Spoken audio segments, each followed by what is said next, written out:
नमस्कार साथियों। पूरे उत्तर भारत का किसान दिल्ली कूच कर रहा है। देश के किसान में त्राहिमाम मचा है। देश का किसान 378 दिन पहले दिल्ली के बॉर्डर पर बैठा रहा। आखिर में 3 काले कानून वापस लिए गए इस वादे के साथ कि एमएसपी की गारंटी का कानून लाया जाएगा। अब 2 साल और बीत गए। 298 दिन से एक बार फिर देश का किसान बॉर्डर पर बैठा है।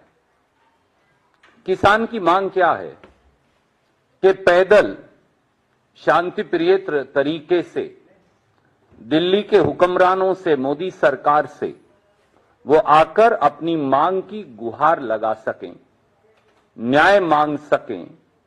अन्नदाता किसान, जिसे धरती का भगवान कहा जाता है, उस धरती के भगवान को अब डंडे, लाठी, अश्रु गैस, नस्टर, कीलें और कंक्रीट की दीवारें बनाकर रोका जा रहा है।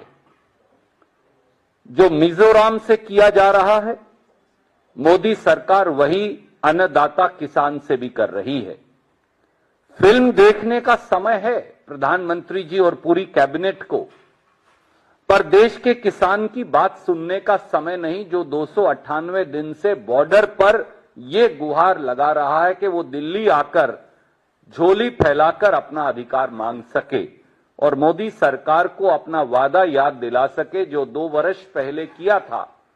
700 किसानों की शहादत और लाखों किसानों को अपना अपना घर उजाड़ने के बाद के एमएसपी की गारंटी का कानून बनाया जाए। दुर्भाग्य से आज मोदी सरकार ने 2 बड़ी बातें और संसद के पटल पर कही। जब देश के कृषि मंत्री से पूछा गया कि कृषि की, खेती की एमएसपी की गारंटी का कानून बनाएंगे या नहीं, तो वो सरेआम उसे टाल गए। जब ये पूछा गया कि किसान को कर्ज से राहत मिलेगी या नहीं, तो उससे भी वो इनकार कर गए। ये कहीं ना कहीं मोदी सरकार की मंशा को दर्शाता है। हमारी सीधे सीधे प्रधानमंत्री जी से मांग है, माननीय प्रधानमंत्री जी, क्या इन किसानों की शहादत के बाद, क्या पूरे देश के किसान के लुटने के बाद आप फिल्म के माध्यम से उन्हें राहत देंगे?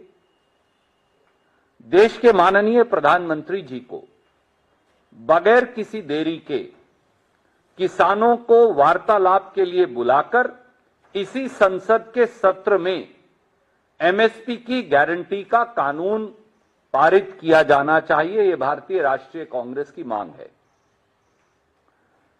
किसानों पर लाठीचार्ज, किसानों के रास्ते में नश्तर और कीलें बिछाने की बजाय किसानों को दिल्ली आने दिया जाए और शांति प्रिय तरीके से उनके प्रतिनिधि मंडल से बात हो। और यह घोषणा बाकायदा प्रधानमंत्री जी किसानों से बात कर देश के सामने और संसद के समक्ष करें। ये कुछ करने के बाद, ये कुछ करने की बजाय ये सरकार केवल संसद में झूठ बोलती है और इनकी 5 झूठ आज पकड़ी गई खेती और खेत खलियान को लेकर। थोड़ी सी चर्चा मैं उसकी भी आपसे करना चाहूंगा। कृषि मंत्री शिवराज सिंह चौहान का झूठ नंबर 1, आज उन्होंने डींगे बगाड़ते हुए ये कह दिया कि मोदी सरकार सब फसलें एमएसपी पर खरीदती है, पर उसकी सच्चाई क्या है? संसद के पटल पर उन्होंने जो जवाब दिया उसका एक चार्ट मैं आपको भेज रहा हूं। ये इसमें साफ है कि एक अगर गेहूं की फसल को छोड़ दें जो 23% उत्पादन के मुकाबले एमएसपी पर खरीदी जाती है, तो ये सरकार ने बताया कि वो 1% से भी कम फसल एमएसपी पर खरीदते हैं। तो जो सरकार एमएसपी पर फसल खरीदती ही नहीं, वो एमएसपी की गारंटी का कानून छोड़ दीजिए, एमएसपी की गारंटी देने की बात कैसे कर सकती है? कृषि मंत्री का झूठ नंबर 2, उन्होंने सदन के पटल पर कह दिया कि लागत पर 50% मुनाफा दिया जा रहा है।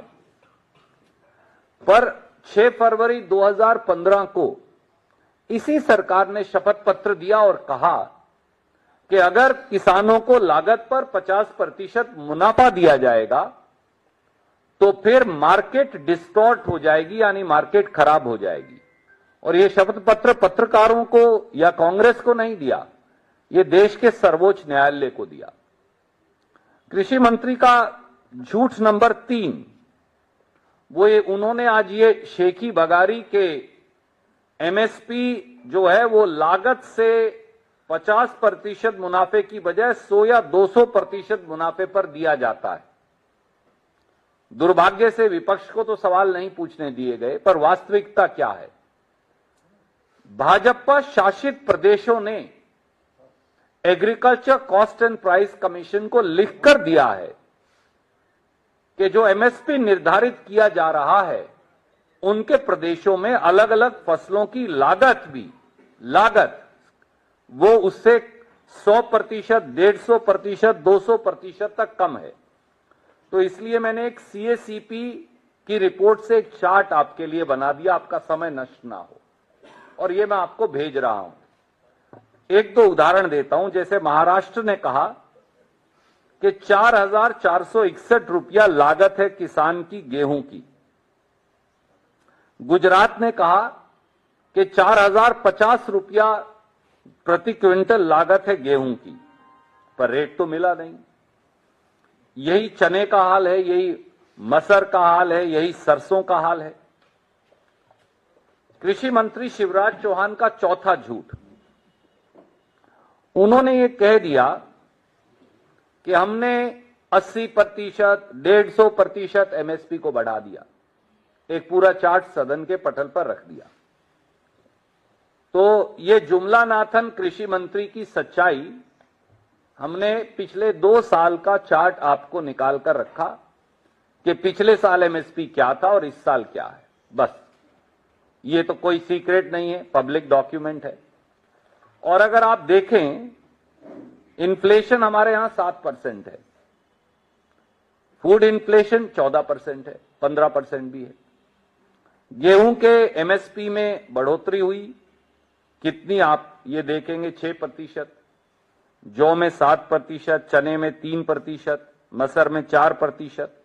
और अगर C2 + 50% स्वामीनाथन आयोग के मुताबिक दिया जाए तो कितना पैसा दिया जाना चाहिए, हमने वो भी लगाया, ताकि C2 + 50% सीएसीपी की रिपोर्ट के मुताबिक कितना आएगा। तो ये सरेआम झूठ बोलकर देश को बरगलाते हैं, ये समझकर कि संसद में शायद किसानों के नुमाइंदे नहीं हैं और खुद कृषि मंत्री खेती करते नहीं, तो इसलिए कुछ भी कहते हैं तो अपनी बात कहकर वो झूठ चला लेते हैं। और झूठ नंबर 5, सोयाबीन जो सबसे ज्यादा मध्य प्रदेश और सबसे ज्यादा महाराष्ट्र और दूसरे नंबर पे उनके अपने प्रांत मध्य प्रदेश में होता है। सोयाबीन का लागत जो मूल्य है वो 4,892 रुपए एमएसपी है, पर मध्य प्रदेश में वो 4,000 रुपए से भी कम बिकी और महाराष्ट्र में और भी कम बिकी। सोयाबीन का क्राइसिस सबने देखा। प्रधानमंत्री जी ने कहा कि हम जो हैं सरकार बनने पर 6,000 रुपए में खरीदेंगे। महाराष्ट्र का किसान भी इंतजार कर रहा है कि उसको एमएसपी का वो 6,000 रुपया सोयाबीन का मिलेगा। प्रधानमंत्री जी के जबान की भी कोई कीमत नहीं, या उन्होंने झूठ बोलकर महाराष्ट्र में वोट ले ली, तो उसका किसान क्या करे। इसलिए बड़ी सीधी बात है, देश के अन्नदाता किसान को मणिपुर के हालात में मत पहुंचाइए। फिल्में देखने का अगर फुर्सत है तो देश के किसान से बात करने की फुर्सत क्यों नहीं। किसान के रास्ते में नश्तर, कील और दीवारें क्यों खड़ी की जा रही हैं? क्या किसान उग्रवादी है, नक्सलवादी है, अपराधी है? वो दिल्ली आकर अपनी सरकार और अपने प्रधानमंत्री से न्याय की गुहार क्यों नहीं लगा सकता? और देश के प्रधानमंत्री देश के किसानों से मिलने से गुरेज क्यों कर रहे हैं? और एमएसपी की गारंटी का कानून जैसा खुद मोदी सरकार ने 2 वर्ष पहले वादा किया था, वो उन्हें कब मिलेगा? इस संसद के सत्र में एमएसपी की गारंटी का कानून क्यों नहीं लाया जा सकता? और आखिरी किसान के कर्ज को लेकर है। अगर कॉर्पोरेट टैक्स 32% से 22% और 15% कम करके सालाना 3 लाख करोड़ कंपनियों को दिया जा सकता है टैक्स राहत, अगर 17 लाख करोड़ बैंक का पैसा बट्टे खाते में डाला जा सकता है, तो किसान का 2 या 3 लाख करोड़ का कर्ज क्यों माफ नहीं हो सकता? ये कुछ सवाल हैं जो बड़ी विनम्रता से हम सरकार के समक्ष रखना चाहते हैं, ये कहने के साथ साथ कि भारतीय राष्ट्रीय कांग्रेस किसानों के इस जायज मांगों और आंदोलन के साथ खड़ी है। किसान को लाठियां, अश्रु गैस, कीले और नश्तर नहीं, किसान को उचित कीमत और उसका कानून दीजिए। कोई प्रश्न आप पूछना चाहें तो स्वागत है।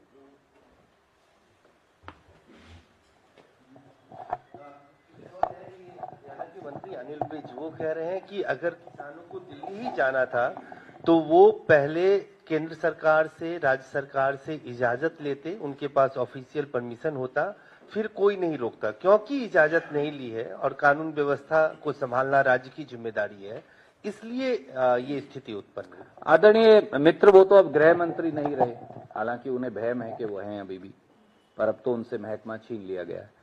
पर सवाल ये है, मैं आपसे आपके समक्ष रखता हूं, तो क्या आप दिल्ली आने के लिए हिंदुस्तान के लोगों पर प्रतिबंध है? क्या हिंदुस्तान के सब लोग अब पाकिस्तानी और उग्रवादी हैं कि वो देश की राजधानी में नहीं आ सकते? क्या अब ये न्यू नॉर्मल है, न्यू इंडिया है, जिसमें देश के लोग देश की राजधानी नहीं आ सकते, देश के लोग देश के प्रधानमंत्री को ज्ञापन भी नहीं दे सकते, देश के लोग देश की सरकार से अपनी न्यायोचित मांग जो है वो नहीं रख सकते? आखिरी बार जब मैंने चेक किया तो दिल्ली में ना कर्फ्यू है, ना मार्शल लॉ है, और किसी व्यक्ति को भी देश की राजधानी में आना की इजाजत है। हां, कोई टैंक लेकर आए, बम बंदूक लेकर आए तो आप रोकेंगे, क्योंकि कानून व्यवस्था है। अगर 100 लोग आना चाहें पैदल चलकर तो उन पे क्या पाबंदी है? वो कौन सा कानून व्यवस्था का प्रश्न है? और जो 3 लेयर सिक्योरिटी अंबाला में हरियाणा की नायब सैनी सरकार ने किसानों को रोकने के लिए लगाई है, काश मोदी जी ये 3 लेयर सिक्योरिटी चाइना के बॉर्डर पे लगा देते तो हमारी 2000 स्क्वायर किलोमीटर जमीन पर चीन कब्जा ना करता। कहा है कि किसानों को हरियाणा तक में प्रवेश की अनुमति नहीं है। हरियाणा भी हिंदुस्तान का हिस्सा है। आखिरी बार जब मैंने चेक किया तो हरियाणा भी पाकिस्तान नहीं है, तो इसलिए क्यों नहीं है? मेरा यह कहना है, इस देश में किसी नागरिक को भी कहीं ना जाने की अनुमति क्यों नहीं है? कौन सा वो कानून है जो ये कहता है कि नागरिक अपने प्रदेश या पड़ोसी प्रदेश से होते हुए देश की राजधानी तक न्याय मांगने नहीं आ सकते? हां, वो कोई हिंसा करने आए, वो उग्रवादी हों, वो नक्सलवादी हों, वो अपराधी हों, आप रोक लीजिए, उन्हें जेल में डालिए। पर किसान न्याय मांगने क्यों नहीं आ सकता? वो कहें हम 10 लाख आदमी लाएंगे, आप कह सकते हैं भैया 10 लाख आदमी दिल्ली में नहीं आ सकता, पर वो तो कह रहे हैं हम तो 100 आदमी आना चाहते हैं। दिल्ली में तो हर रोज 1 करोड़ आदमी की एंट्री और एग्जिट है, तो वो किसान क्यों नहीं आ सकते? इतना ही मेरा सर, क्योंकि विंटर सेशन चल रहा है, आप लोगों ने अभी रेस किया क्वेश्चन कि इस सेशन में ही जो है वादे किए गए थे उसको पूरा करना चाहिए। क्या कांग्रेस पार्टी सोमवार को जब सेशन की शुरुआत होगी तो इस मुद्दे को सदन में उठाएगी? और क्या अभी तक आप लोग अडानी के मुद्दे पे प्रदर्शन कर रहे हैं, क्या किसानों के एमएसपी को लेकर जो वो मांग कर रहे हैं उसको लेकर आप लोग प्रोटेस्ट करेंगे? 2 दिन पहले भी श्रीमती सोनिया गांधी जी के नेतृत्व में किसानों के इसी मुद्दे पर राज्यसभा से कांग्रेस पार्टी और सभी मित्र दलों ने बहिर्गमन किया था और हमने बाकायदा एडजर्नमेंट मोशन दिया था। हम एक बार नहीं अनेकों बार इस पर स्थगन प्रस्ताव कर चुके हैं और हम इस आवाज को, अडानी का मुद्दा भ्रष्टाचार का मुद्दा है, वो महत्वपूर्ण है और रहेगा, और कांग्रेस उसे लगातार उठाएगी राहुल जी और खड़गे जी के नेतृत्व में। पर किसान के साथ जो दुर्व्यवहार हो रहा है, किसान को जो अपराधी की तरह उसके साथ व्यवहार हो रहा है, कील नश्तर और दीवारें खड़ी की जा रही हैं ताकि आम नागरिक को भी यह सुविधा हो। सो किसानों के लिए 3 लेयर सिक्योरिटी की क्या जरूरत है? आप चेक करो भैया, तुम्हारे पास कोई हथियार तो नहीं है, आप उसे मत जाने दो। कोई हथियार है नाजायज तो अंदर बंद कर दो। पर 100 किसान पैदल चलकर दिल्ली तक क्यों नहीं आ सकते? इस बात का जवाब प्रधानमंत्री जी को देना चाहिए। और कांग्रेस ये मुद्दा सोमवार से फिर उठाएगी दोबारा। अडानी भी उठाएंगे और किसान के साथ जो दुर्व्यवहार और एमएसपी का कानून नहीं बन रहा इसको भी उठाएंगे। सर, कई ऐसा घटनाक्रम रहा है जहां राहुल गांधी खुद मिलने पहुंचते हैं। आपने 298 डेज का जिक्र किया। क्या आपको लगता है अगर किसान पिछली बार की तरह इस बार भी दिल्ली नहीं आ पाते हैं तो राहुल गांधी को खुद वहां जाकर मिलना चाहिए किसानों से? कांग्रेस का प्रतिनिधि मंडल और कांग्रेस के नेता वहां गए हैं किसानों से मिलने, और हम इसका राजनीतिकरण नहीं करना चाहते। अन्याय जहां होगा राहुल जी जाएंगे, अन्याय जहां होगा खड़गे जी जाएंगे, अन्याय जहां होगा कांग्रेस के साथी जाएंगे, चाहे वो हमारा घोर विरोधी भी हो। और पहले भी आपने देखा, हमने जब किसान यहां 378 दिन बैठा रहा, कांग्रेस के लोग 1 या 2 बार गए, क्योंकि हमने कहा कि यह मुद्दा राजनीति या बीजेपी या बनाम कांग्रेस का नहीं है। यह देश की फूड सिक्योरिटी का, खाद्य सुरक्षा का मामला है, किसान की स्वायत्तता का मामला है, 62% आबादी की आजीविका और जिंदगी का मामला है। इसको राजनीति से जोड़ के ना हम देखते ना देखा जाना चाहिए। शुक्रिया।